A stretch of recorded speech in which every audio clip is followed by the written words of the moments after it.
Intonation can be a quite daunting task on the flute. Because the flute is simply an open tube, there's so much room for manipulation of pitch that we do just by the way that we use our bodies. Let's discuss some of the ways that we can manipulate that pitch. The most common is changing the direction of our airstream. If we think about using middle register C, I'm going to be blowing about 90 degrees, maybe slightly lower.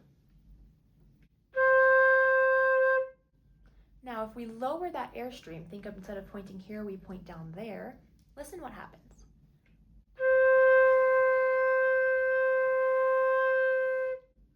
You can hear that waver in pitch as I go back and forth with my face. Another method of changing pitch is by rolling the flute. If we roll in, it lowers the pitch quite drastically, and same if we roll out, it raises the pitch. This can also be done with our heads. If we lower our head, it will lower the pitch, and if we raise our head, it will raise the pitch. Our corners and where the corners of our mouth are placed also affect our pitch. If we pull our corners back into an E shape, it will lower the pitch, and if we bring our corners forward oppositely, it will raise the pitch.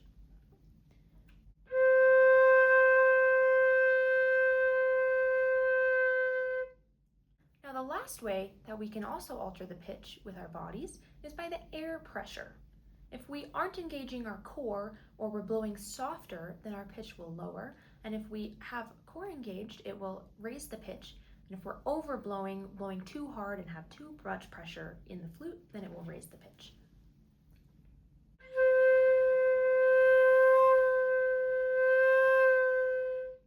Now, all of these methods are effective in changing the pitch of the flute, but how do we effectively play in tune without distorting our tone and the color that we're playing with? The best way to maintain the quality and timbre of your sound while distorting the pitch so that you can play in tune is by directing your airstream differently. It is tempting to hear your pitch be out of tune and want to roll in because it does alter the pitch effectively, but that creates a difference in timbre and is something that we as we mature and grow within our sound want to avoid. Now for some exercises on playing in tune. Of course, we should be playing with a tuner up every day, but I also think drone playing is incredibly important. We can use a drone to help train our ears for playing in tune, which when practiced on our own is very effective in helping us play in tune when we're playing in ensembles like band or orchestra or in chamber groups.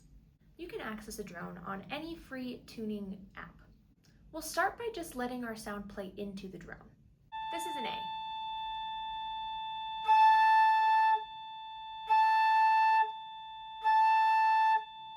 Of course, you should tune before you start with the drone, but we can also tune with the drone. Now you'll make small adjustments, fix the tubing of your flute as necessary, whether you're sharp and need to pull out or flat and need to push in your head joint. But then we'll have to make adjustments with our bodies, because even if you get that A perfectly in tune, not every pitch on the flute is going to be in tune just because that A is. One exercise that I like to use a drone on to work on my intonation skills is an excerpt from Ravel's Introduction and Allegro, which can be found in Trevor Wise' Tonebook. The way we can use a drone in this exercise is by putting the drone as the first pitch in the exercise, the first one being a B.